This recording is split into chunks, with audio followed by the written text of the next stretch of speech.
Sa vie privée, Elise Moon ne l'a jamais exposée. Depuis le début de sa carrière il y a près de 30 ans, l'humoriste s'est concentré sur sa carrière sur les planches, d'abord en duo avec Dieudonné puis en solo, préservant notamment sa vie amoureuse de toute médiatisation. Désormais devenu réalisateur des 2 derniers volets de la franchise du Cobu, l'homme de 59 ans a décidé d'ouvrir une petite part de son jardin secret. Pas toujours simple. Du moins si l'on en croit ces rares confidences faites auprès de nos confrères du magazine Voici ce vendredi. Alors qu'il évoquait sa future pièce de théâtre, il en est en effet venu à parler de ses souvenirs de la fin de son mariage avec Annie Janisson, la mère de son fils Antoine, dont il a divorcé en 2002. À l'époque de mon divorce, je devais avoir à peu près 37 ans, je me suis moi aussi comporté en égoïste. J'ai tout fait voler en éclats, comme dans la pièce. Je ne pouvais pas faire autrement, il fallait que j'aille au bout.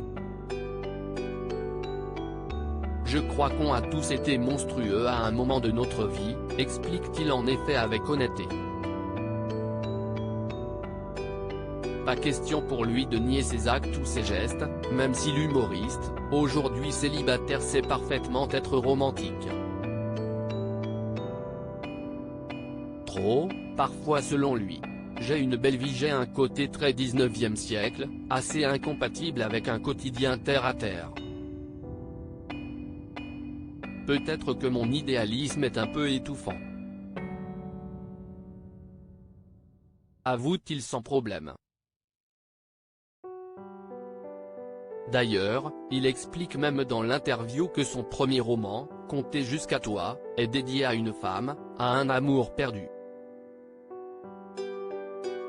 S'il ne précise pas s'il parle de son ex-femme ou d'une autre romance, il raconte tout de même que la personne en question s'est reconnue. Elle a trouvé que c'était magnifique, explique-t-il également, au sujet de sa plus belle œuvre. Elle a même été très émue, mais rien ne la fera changer Davis. Notre histoire est terminée. Si est une femme très pragmatique, elle est déjà passée à autre chose. Je suis d'ailleurs grandement impressionné par les gens qui ont cette capacité à switcher aussi vite d'une histoire à une autre.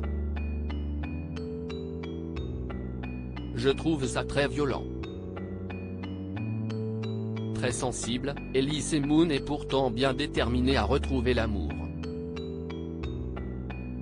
D'ailleurs, il sait ce qu'il veut, décrivant sa future dulcinée comme une femme fine et subtile, il cherche également de véritables qualités morales.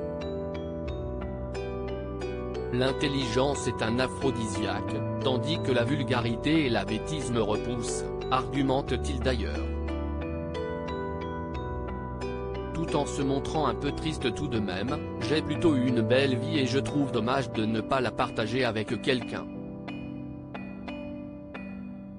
On espère que celle-ci arrivera vite.